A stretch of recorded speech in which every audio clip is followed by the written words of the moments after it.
আসসালামু ভিউয়ার্স, আজকে আমি দেখাবো অথেন্টিক গরুর মাংসের কালাভুনা। আমি নিয়েছি প্রথমে 1 কেজি গরুর মাংস, হাফ বাটির মতো দিয়েছি বেরেস্তা ভাজা পেঁয়াজ এবং দিয়ে দিচ্ছি কাঁচা পেঁয়াজও প্রায় হাফ বাটি। টেবিল চামচ দিয়ে দিচ্ছি আদা রসুনের পেস্ট, গুঁড়া 1 চামচ, লাল মরিচের গুঁড়া 2 চামচ, ধনিয়ার গুঁড়া 1 চামচ, জিরার গুঁড়া হাফ চামচ, তারপর দিয়ে দিচ্ছি স্বাদ মতো লবণ, তেজপাতা, লং দিয়ে দিচ্ছি 3টি, সাদা এলাচ 5-6টি, কালো এলাচ 2টি, স্টার অ্যানিস 1টা দিয়ে দিচ্ছি 2-3টি, আর কালো গোলমরিচ দিয়ে দিচ্ছি হাফ চামচের মতো।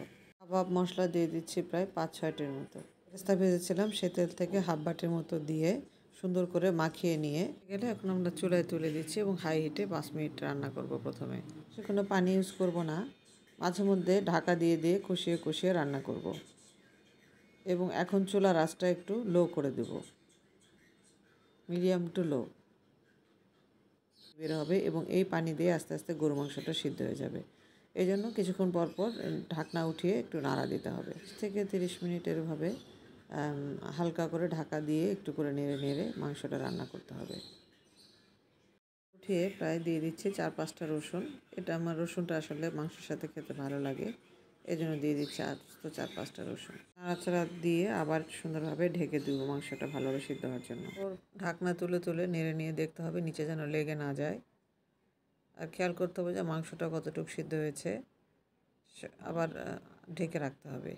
এই সময় দিয়ে দিচ্ছি 1 চিমটির মতো জয়ফলের গুঁড়া, 1 চিমটির মতো জয়ত্রীর গুঁড়া, আর হাফ চামচের মতো দিয়ে দিচ্ছি গরম মশলার গুঁড়া, আর 1 চামচ দিয়ে দিচ্ছি ধনিয়া ভাজা জিরার গুঁড়া, আর হাফ চামচ 1/4 চামচ দিয়ে দিচ্ছি রাঁধুনি। মশলাগুলো দিয়ে সুন্দরভাবে নেড়ে নিব।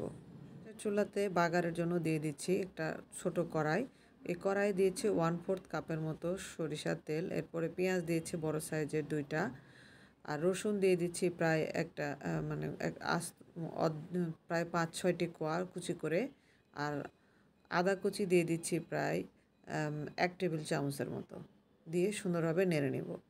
প্রায় 4-5টা শুকনো মরিচ সুন্দরভাবে লালচে কালার করে ভেজে নেওয়া হয়ে গেছে। এখন আমি গরুর মাংস থেকে কিছুটা এখানে দিয়ে দিয়ে প্রায় 2-3 মিনিট এখানে রাখবো। এগুলো এখন আমরা গরুর মাংসের মধ্যে ঢেলে দেবো।